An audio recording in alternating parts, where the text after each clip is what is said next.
Cuando algo funciona, ¿por qué tocarlo demasiado? ¿Verdad? Eso es lo que ha debido pensar Ford a mitad de vida comercial del Puma, un coche que sí que ha cambiado, pero lo ha hecho sobre todo en el interior, porque una de las principales razones de compra de los vehículos y de muchas cosas realmente es su estética, y en eso el Puma casi no ha cambiado, aunque hay algunos detallitos que te voy a contar que sí lo han hecho, pero se ha centrado sobre todo en gama de productos y, como te digo, en su habitáculo.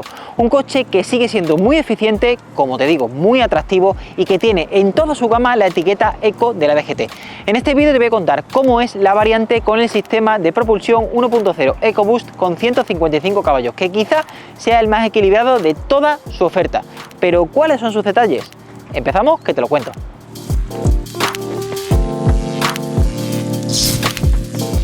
¿Te gusta este Puma? No por nada, es uno de los coches más vendidos de su categoría, gracias no solo a su estética, sino a su agilidad. En ese caso, he de decirte que estás de enhorabuena, porque puedes conseguir el mejor precio no solamente por él, sino por cualquier otro coche de la gama de Ford, pinchando el enlace que tienes en la tarjeta que sale aquí arriba a través del grupo Maven, concesionario oficial de Ford en la provincia de Badajoz. Y por si acaso no has visto el enlace que te he dejado aquí arriba, tienes también uno en el comentario fijado. Quiero empezar este vídeo por la parte del habitáculo, por la zona interior delantera, porque realmente es la que cambia en este nuevo restyling o lavado de cara que ha sufrido el Puma. Me centro en los principales cambios o modificaciones que ha habido, como por ejemplo el volante, que ha sido achatado por arriba y por abajo y ha crecido en diámetro precisamente para poder visualizar a través del mismo la instrumentación, que ahora está reflejada en una pantalla completamente digital de 12,8 pulgadas. Es enorme, un pantallote brutal que, eso sí, por posibilidades de personalización no es que destaque precisamente, pero sí que es cierto que expone la información de una manera súper clara y que si quieres, por ejemplo, reflejar la navegación o bueno, los datos del ordenador de a bordo o lo que quieras en él, vas a tener una visión muchísimo más clara, porque bueno, por envergadura, es que simplemente se ve mejor. El volante, eso sí, sigue manteniendo esa esencia de los Ford, sobre todo de los ST-Line, puesto que tiene un buen nivel de mullido, aunque ha perdido un poquito, pero el grosor es bueno y me parece que es ergonómico. Yo siempre digo que prefiero los volantes completamente redondos, pero este me gusta bastante, sobre todo por el tacto que ofrece el cuero micro perforado de las partes laterales. Además tiene costuritas en rojo de la versión ST-Line o ST-Line X, como es el caso de esta, y los botones son físicos.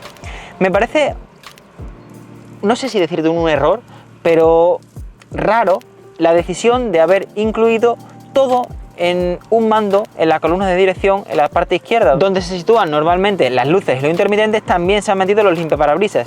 ¿Y esto qué implica? Pues que en esta parte derecha no hay ni un solo mando y parece como que se queda un poco huérfano. No sé, normalmente hay fabricantes que están metiendo ahora mismo aquí la transmisión o el cambio de marchas, pero en este caso Ford lo ha dejado libre. El asiento me gusta muchísimo, creo que es de los mejores de su segmento, porque agarra muy bien el cuerpo a nivel lateral, pero a la vez tiene un buen nivel de mullido y está tapizado en piel vuelta, que bueno, es muy placentera y es un material que no te mete calor en verano ni frío en invierno, por lo tanto fenomenal. Y además aquí hay símil de piel en las partes laterales con las costuritas rojas que ya hemos visto en el volante y sinceramente me parece que está muy fino. La consola central, por llamarla de alguna forma, porque es todo pantalla, vuelta a lo mismo, ha cambiado por completo. Una pantalla que tiene 12 pulgadas de amplitud y tiene conectividad, por supuesto, total con Android Auto y Apple CarPlay. Tiene un sistema de infoentretenimiento que es súper intuitivo, que me parece muy fácil de manejar, que es rápido, tiene muy buenos gráficos. Es un salto de calidad con respecto a la generación anterior. Lo que me parece una involución en vez de una evolución es el hecho de que ahora tienen los controles de la climatización justo en la pantalla. Por lo tanto, si quieres manejar el climatizador, cuyas dos toberas o salidas están encima de la pantalla, tienes que hacerlo a través todo del display. Eso sí, el volumen mantiene aquí una ruletita para encenderlo y apagarlo o para subir o bajar el volumen, mientras que aquí hay 3 accesos directos físicos en forma de botón a la desconexión y conexión del sistema Start and Stop, también a la posibilidad de desempañar el cristal, lo cual me parece súper útil porque imagínate, por cualquier cuestión que te quedas con la pantalla pillada en medio de la autopista y empieza a empañarse el cristal, bueno, pues tener aquí un mando físico te salva la vida. Y también a las cámaras de aparcamiento, etcétera. Encima de las dos pantallas no hay visera, pero al contrario que en otros fabricantes, Ford ha optado, en vez de por un módulo corrido, aquí ha puesto los altavoces del sistema Bang & Olufsen, que suenan realmente bien y que además, por supuesto, son configurables a través de ¿dónde? De la pantallita, de nuevo, pero el sonido es de muchísima calidad y, por ejemplo, esto sí que me parece muchísimo más aceptable que el hecho de meter los controles del clima en la pantalla. Debajo de la misma y de la ruletita del sistema de audio tienes aquí una carga inalámbrica para teléfonos móviles con dos puertos USB, uno de tipo C y otro 2.0, y un pomo del cambio de marchas normal, que me encanta, me parece muy ergonómico. Me gustaría que pudiera cambiar las marchas de forma secuencial, pero no puede porque no tiene esa posibilidad. Freno de mano manual, algo que también me gusta. Esto se ha dejado así por limitaciones de la plataforma, puesto que utiliza la anterior del Fiesta, si no lo habrían metido eléctrico, pero yo lo prefiero así. Por calidades, el habitáculo me parece que en ajustes está muy bien. Quizá las generaciones anteriores de los Ford adolecían de unos ajustes inferiores a los de su competencia, pero en el nuevo Kuga, he cogido últimamente también el Tourneo Courier, o en este Puma me parece que han mejorado. Eso sí, en esta parte de aquí hay plástico duro y es curioso porque la zona inferior aquí está tapizado en símil de piel y normalmente suele ser al revés, tapicería aquí arriba y aquí plástico duro, pero en Ford han decidido que es diferente. Doble portavasos, por supuesto, también una guantera con un buen tamaño. El hueco de las puertas también me parece grande y aquí una pequeña guanterita debajo, como siempre ocurre, del reposabrazo central, donde yo meto la cartera, las llaves, las gafas de sol, etcétera, con una bandejita por si quieres tener acceso directo más rápido a algo que quieras meter encima. Techo panorámico que llega hasta el final del todo, lo cual da mucha luminosidad al habitáculo, y eso te lo enseño justo en las plazas traseras. Pero vamos ahora con el diseño. Como te he contado al principio, por aspecto exterior el Ford Puma tampoco ha cambiado tanto y sus principales modificaciones se centran en el interior. Aún así, hay algunos aspectos que me gustaría destacar, como por ejemplo su parrilla, que ahora integra el logo de la marca dentro de la misma y no en la zona superior. Por otra parte, las llantas en esta versión ST-Line X son de 18 pulgadas y creo que le quedan muy bien. Me gusta mucho el hecho de que no estén carenadas. Tampoco cuenta, al ser una versión relativamente deportivilla, con las protecciones inferiores que normalmente disponen todos los SUV. Igualmente, las líneas siguen siendo muy fluidas y, de hecho, una de las cosas que creo que Ford ha optado por no cambiar, que es el diseño, ha sido porque es el coche más vendido de la marca y, de hecho, en Reino Unido es mes tras mes, o muchos de los meses, el más matriculado de todo el mercado. Y eso indica que por lo menos están haciendo las cosas bien. Por otra parte, su trasera sigue incluyendo los mismos grupos ópticos que la versión anterior, así como las letras de Puma en el portón del maletero y el logo de Ford, pero ahora prescinde de la salida cromada de escape, algo que yo sinceramente hubiera dejado, pero entiendo que puede ser para unificar la gama con las versiones que llegarán electrificadas o eléctricas al 100%. Por medidas sigue siendo un coche muy contenido y fácil de manejar, con 4,19 metros de longitud, 1,81 de anchura y 1,55 de altura, así como una distancia entre ejes de 2,59 metros. Para acceder a las plazas traseras hay una apertura de puerta que llega hasta más o menos 80 grados y el hueco para entrar es grande. Además, al ser un SUV, siempre lo digo, pues se sitúa a una altura perfecta para no tener que agacharte demasiado. En estas plazas traseras me encuentro con espacio suficiente para mí, que mido 1,80, creo que alguien de hasta 1,85 podría ir sin problemas. El asiento delantero está colocado para mi posición y aquí me sobran aproximadamente 8 o 9 centímetros, mientras que para la cabeza también tengo un par de ellos, así que sí, todavía hay espacio para alguien un poquito más alto que yo. Cierto es que el Ford Puma no es el coche más amplio del segmento en estas plazas traseras, pero como te digo, me parece que, bueno, es más que suficiente. No hay reposabrazos central, por lo tanto tampoco hay doble portavasos, pero la plaza central es súper cómoda. Me parece la más confortable de la categoría. ¿Qué ocurre? Que aquí 3 personas pues pueden ser multitud por anchura, porque te vas tocando con los hombros. Eso sí, el túnel de transmisión, a pesar de que es altito, es estrecho, por lo tanto a la hora de colocar los pies también te facilita eso. Igualmente, he comentado antes en las plazas delanteras, si te has fijado, el techo panorámico que llega hasta atrás del todo, pero no es un techo corrido totalmente, y esto me parece que es una diferenciación con respecto a la competencia, porque lo he visto en muy pocos coches, y es que está dividido en dos partes, una para la parte delantera y otra para la parte trasera, que puedes regular directamente de forma manual desde aquí. Por lo tanto, si a los de delante le da el sol y le quema la cocorota, pues tú puedes hacerlo en caso de que quieras, solamente haciendo este gesto, como yo acabo de hacer. No hay doble salida de climatización, pero de nuevo esto es algo que pasa en todos los coches del segmento B-Sub, pero sí cuenta con 2 puertos USB de tipo C y con una toma de 12 voltios por si quieres cargar algún tipo de de dispositivo móvil. Me parece que los asientos son comodísimos, de verdad, son muy mullidos y confortables. Y en la puerta hay un huequito donde te cabe una botella pequeña y poco más. ¿En qué más destaca el Ford Puma con respecto a su competencia? Pues en el maletero. Para empezar, tiene apertura de cierre 100% eléctrico, algo que vemos muy poco en el segmento de los subutilitarios, pero es que por capacidad de maletero es muy bueno, se sitúa en un escalón superior al del resto de alternativas, ya digo, de su categoría, porque son 456 litros de capacidad. Bien es cierto que para llegar hasta el piso del maletero necesitas salvar un espacio entre el paragolpes y el propio suelo del maletero, aunque también es cierto que puedes poner la bandeja en una posición superior y de esta forma reducir ese escalón y que sea mucho más accesible, pero por capacidad es, ya digo, una barbaridad para ser un coche de, bueno, unas medidas muy contenidas.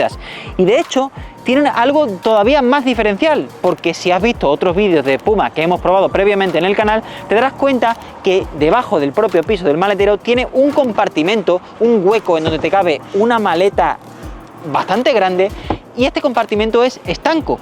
No fumes. Sí, estanco, porque realmente puedes meter ahí hielos, agua o lo que te apetezca, y si quieres pues no va a pringar el resto de equipaje que lleves, y de hecho tiene un pequeño desagüe al fondo del todo por si quieres luego pues desaguarlo, como su propio nombre indica.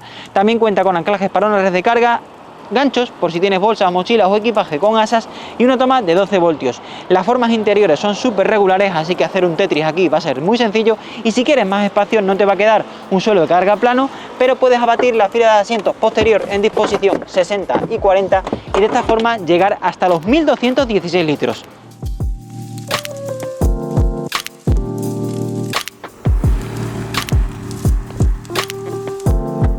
Vaya por delante que en el segmento B-Sub considero que no hay ningún coche que te dé el feeling o el tacto tan deportivo como te lo da este Puma, independientemente de su motorización.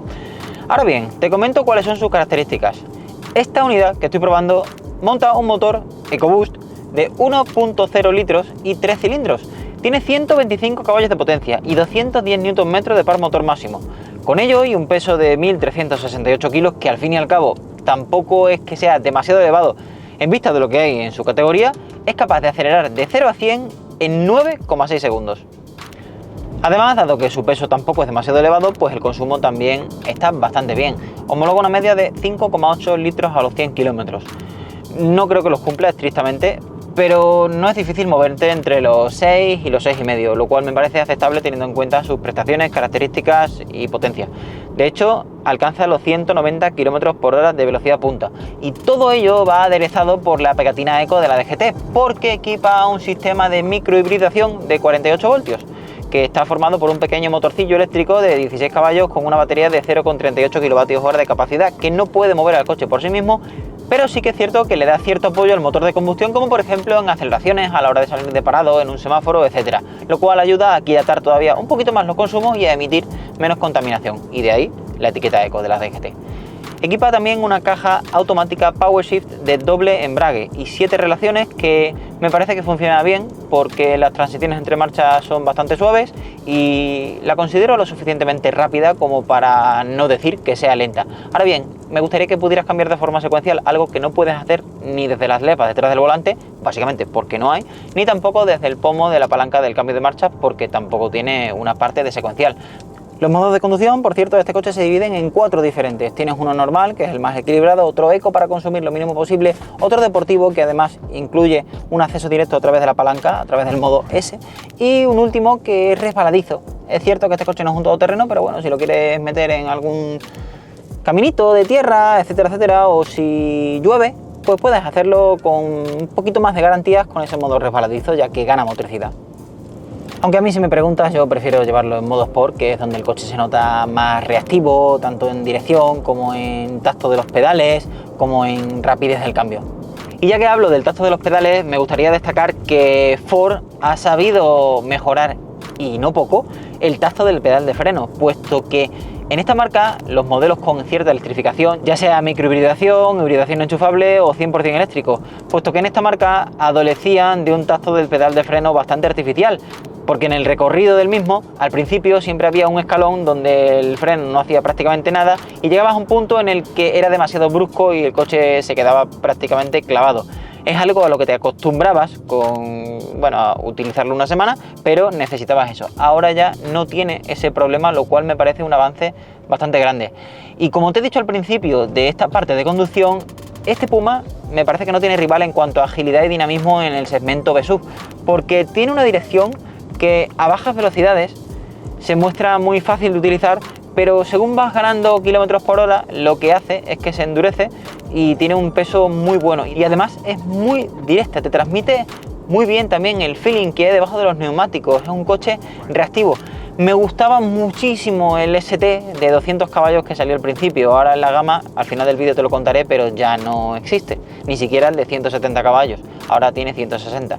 Pero bueno, incluso con este motor de 125 caballos tiene ese toque picantito que hace que sea relativamente emocionante. Por otra parte, la suspensión, a pesar de conservar esa agilidad y dinamismo, al fin y al cabo es un coche que tiene 16 centímetros de altura libre con respecto al suelo, así que para ser un crossover o un sub tampoco es que sea demasiado alto y tiene un centro de gravedad bastante bajito.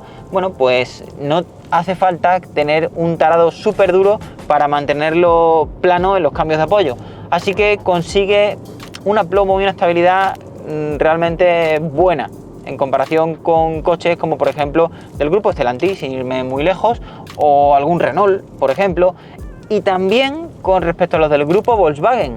Últimamente he estado probando el T-Cross y el Skoda Kamiq y lo cierto es que se movían muy bien, pero este Puma creo que está un escaloncito por encima en cuanto a agilidad y dinamismo, como te he dicho. La visibilidad también es buena en todos los ángulos y es un coche que se muestra sencillo de manejar, puesto que la superficie acristalada está bien. Los espejos laterales me gustaría que fueran un poquito más grandes, pero al fin y al cabo con las cámaras te ayuda, puedes aparcarlo bien, es un coche que no es demasiado largo ni muchísimo menos. Y por sonoridad también me gusta, me parece un vehículo que no transmite vibraciones al habitáculo, que el motor cuando tiene que sonar, que es cuando lo revolucionas, tiene un sonido bastante bonito y por ruido de rodadura o de viento creo que también está bastante cuidado y en eso me parece superior también a muchos de sus rivales. Como has comprobado en esta prueba, el nuevo Ford Puma ha cambiado bastante, no tanto en el exterior, porque parece que no lo ha hecho, como sí en el interior, donde ha sufrido una verdadera revolución. Me gustaría que me dijeras qué opinas sobre él aquí debajo en los comentarios y que le dejes a me gusta si te ha gustado el vídeo, así como que te suscribas a nuestro canal para apoyarnos, pero para opinar sobre él debes saber cómo se estructura su gama en cuanto a precios y a oferta. Tiene una tarifa de entrada de un poquito más de 24.000 euros y una de salida o tope de gama con el ST de un poco más de 34.000. Esta unidad que estás viendo en este vídeo sale por unos 27.500 y ofrece 3 motorizaciones diferentes, todas a partir del mismo bloque, un 1.0 EcoBoost de 3 cilindros microhibridado y con etiqueta Eco. Pero se puede elegir bien con 125 caballos de potencia, con 155 o con los 160 del ST, que es el más deportivo y que ha descendido en 10 caballos con respecto a la variante anterior. Además, siempre es de tracción delantera y su cambio puede ser manual o automático. Y ahora ya me callo porque es tu turno y como te digo me gustaría que me dijeras qué opinas sobre él aquí debajo en los comentarios y que me des tu opinión. Nos vemos en los próximos vídeos, suscríbete al canal y apóyanos y nos seguimos viendo, ¿no? Chao.